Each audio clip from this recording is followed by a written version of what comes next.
Welcome to Shock and Awe Toy Reviews. Two idiots, one stand-in. What toy are we reviewing today, Berg? Hot Toys Star Wars Ahsoka Baylan Skoll. Skull? Baylan Skoll. Rest in peace, Ray Stevenson. You were awesome in almost everything I saw you in. Anyway, Ahsoka was a show about a character I didn't care about and tarnished the greatness that is Thrawn. But there was a shining light. There was this most badass Count Dooku-esque guy walking around killing people. He had an agenda that was interesting and left a lot of viewers wanting to know more about what he was trying to do. Oh, yes. Yeah. Anyway, I love this character. I love the show. I loved him in the show. Let me speak correctly. So I bought this guy because I like 12-inch toys because I'm stupid. And I love Ray Stevenson, and I'm super happy. He has this insane portrait that is super washed out by the lights. God, look at his eyes. Yeah.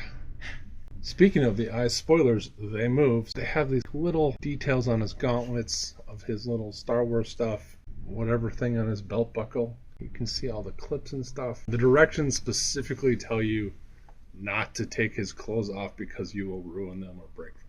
That makes sense. Yeah. He has his kiss the ring finger, which shows up in every close-up of him holding his lightsaber, which I thought was awesome. Too big fraying of his fraying cloak. Oh. It's supposed to be messed up. That's a lot. I didn't cut those off because I wanted to be fair, because I'm going to trim these. I also didn't know until he showed up that this is more of a green. Yeah, the pictures of him everywhere else is greenish. I don't know if it comes on the camera, but yeah. And as with all Sideshow guys, he is essentially immobile from his waist to his neck because this is too tight and solid. So he does have joints in there. He's a super articulated body. I see. But you can't move it. These... Are his pants supposed to be that high? Yes. His belt? Yes. Okay. I'm just kind of grandpa pants, but... Yes. Yeah, that's fine. All right. But he does have regular pants on, too.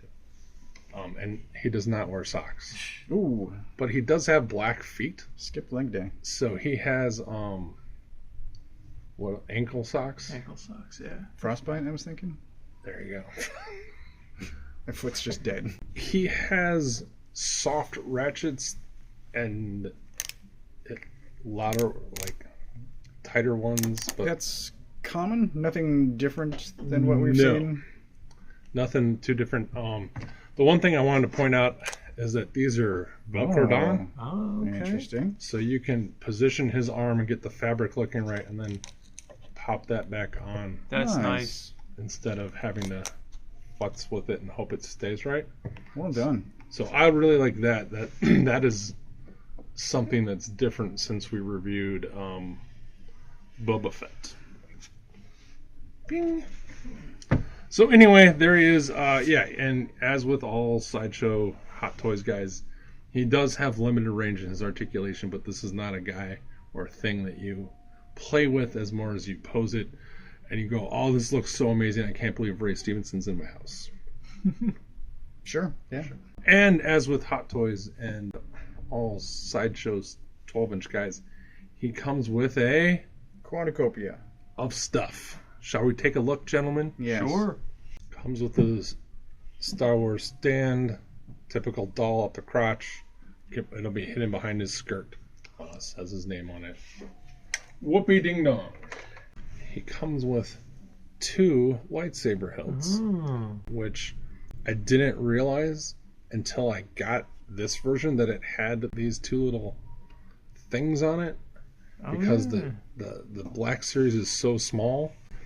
And anytime you get a close-up, the lightsaber is lit, so it's hard to see that. So I thought that was a pretty cool design. Is that a two-hander? He uses it one-handed most of the time, but he can use it two-handed. And it does have a hole in the hilt, so you can plug in his blade. You can push it in so you don't see the white. And to show accurately, it is more tapered. And you may have noticed this giant cord. It plugs in and lights up. Oh, that's awesome. Nice. The handle does have a buckle. Oh, that's cool. You can hook it on his belt. Yeah, he's got it. So you can have it on his belt and store it. And if you don't like vanilla posing, you can put in this one, and then you can have some motion effect of a lightsaber blade. And when this lights up, the whole thing kind of lights up, so it looks very cool. Here is the giant battery pack that the lightsaber plugs into, and it is actually a USB. So you plug him in, and then it has 2 ports. So like if you have another lightsaber guy, you can have them both standing next to each other and only have one plug. Nice. That's good. So I like that a lot. Do you have another lightsaber guy? I do not have another lightsaber guy who lights up. I don't have any Hot Toys Jedis. Sounds like you need to spend another $300. And this plugs on to the stand, so it's like you can hide it away and not have it sticking out. His gauntlet comes off, and you hide the cord underneath his gauntlet. Oh, nice. So you don't see this giant gauntlet or giant cord. Just want to point out, this hand is weird and goofy like that, so that you can put it on and he can cup his saber like he does in the show. Nice. So it's ready to attack. And then he comes with your typical force hands, finger hands, and his force throw finger pointing hand. They all pop on and off very easily. They also give you extra ball joints in case you lose or break some. And finally, what would a morally ambiguous force user need but a cape? Cloak. There's a hood. There's a hood. It's a cloak. Cloak. Yes, and it is also tattered and fucked up. And it also has some wire action, so you can pose it a little bit. In the hood as well? And the hood as well, so you can actually have a hooded cloak Jedi Sith guy for once that looks awesome. All black Santa. Yeah. Yeah, looks awesome. Metal. Did I mention his eyes? Yes, that they could be posed. Yes. Mm-hmm. Is there a tool for that? This is the tool. Oh my gosh. So you pop off his head, and then this plugs into each eye, so you can move each eye independently and pose it whatever you want to do, so he can look cross-eyed or goofy. My OCD would absolutely kick in, because I would never get them looking in the same direction. Well, I'm sorry. It's not my tool. I have already moved his eyes, so hopefully they're good enough that you haven't noticed. It's not my adult collectible. It is not. Final thoughts, Mr. Toast. I like it.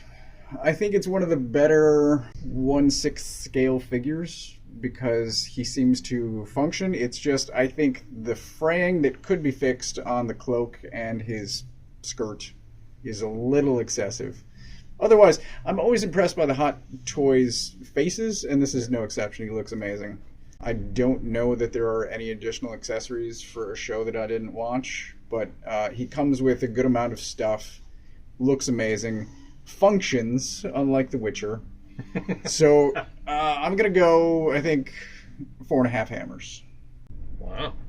Skess and John. Yeah, Toast really covered a lot of what I like about him. I guess I got to double down. The likeness to Ray Stevenson is just really good. And if Berg doesn't like it, then he can just like custom job him into an older version of Punisher from Warzone or Titus Pullo from HBO's Rome. So I know, we miss you, Ray. We miss you. But I think I'm going to go along with Toast and say 4.5 hammers. For many of the same reasons. So I watched one of our videos of the Turtles, and I learned that we can say 4.75 hammers. So I'm going to go 4.75 hammers. I love him. I'm super happy with him. The only thing that's holding him back is the price, which is still dumb expensive, and the shitty-ass frame. We've seen it done better from 6-inch guys. How the fuck can you not do it in 12-inch? Like, it should be easier. Right? Should be. Mm-hmm. He's exactly what I wanted, but I need to stop spending this much money. This is worth it. He's good. I know he's good, and he's going to look awesome cutting C-3PO in half if I can find my 1977 12-inch C-3PO. I can't wait to put him on the shelf. He makes me happy.